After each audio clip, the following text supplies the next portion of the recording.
உயிரே உறவே தமிழே.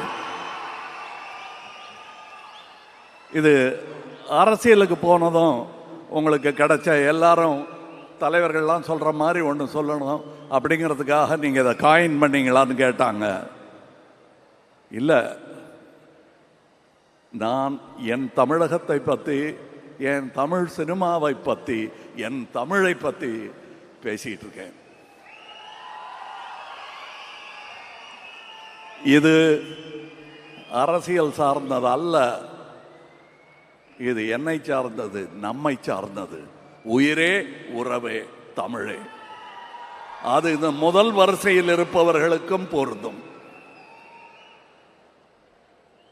நான் வழக்கமாக கருப்பு கண்ணாடி போட்டுட்டு வரமாட்டேன். ஏன்னா இங்கே இருட்டில் தடிக்க விழுந்துடக்கூடாதுங்கிற பயம் ஒன்று இருக்கும். அது போக எனக்கு உங்களை சரியாக பார்க்கணும், நீங்களே என்ன சரியாக பார்க்கணும்.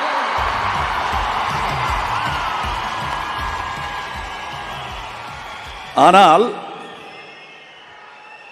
ஏன் இதை போட்டிருக்கேன்னா, மறுபடியும் வித் யுவர் பெர்மிஷன் போட்டுக்கிறேன். இது மியூசிக் வேண்டாங்க, 9 பாட்டு கொடுத்துட்டாரு, அதனால் இப்போ மியூசிக் வேண்டாம். ஏன்னா நான் எழுதிக்கிட்டு வரல, நெஞ்சில் பதிஞ்சதை இங்கே சொல்ல வரேன்.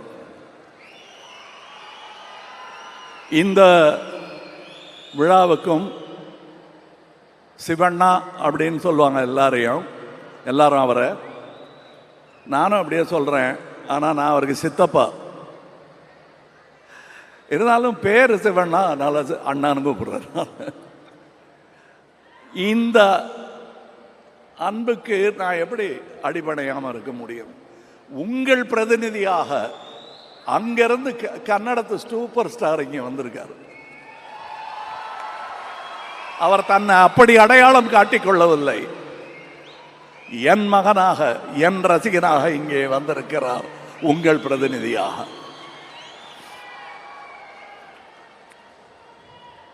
என்னை பார்க்க ஷூட்டிங்கில் சின்ன பசங்களா மீச முளைக்காம வந்தவங்கெல்லாம் இன்னைக்கு பேரம்பேத்தியோடு இருக்காங்க. என்னுடன் தொடர்ந்து வந்து கொண்டே இருக்கிறார்கள். அவர்களுக்கு நான் கடமைப்பட்டு இருக்கிறேன். மணிரத்னம் சார் கூட படத்திலலாம் நடித்ததுனால ரொம்ப அழக்கூடாதுங்கிறத கற்றுக்கிட்டேன். ஆனால் உள்ள நிறைய கண்ணீர் இருக்கு, சந்தோஷம் கலந்ததும் சோகம் கலந்ததும். ஆனால் அது உங்களுக்கு தேவையில்லை, உங்கள் சந்தோஷத்திற்குத்தான் நான். அப்படியே சொல்லி கொடுத்து பழகிட்டாங்க, இனிமேல் மாற்ற முடியாது. 3 வயசுலேருந்து இவருக்கு நான் சித்தப்பா தான். இவர் நம்ம எஸ்டிஆர் அவர்களையும் அதையே சொல்லி வளர்த்துட்டாரு அவங்க அப்பா. அவர் என்னையும் ஒரு எக்ஸாம்பிளாக அவருக்கு காட்டியதற்காக அவருக்கு நன்றி சொல்ல வேண்டும்.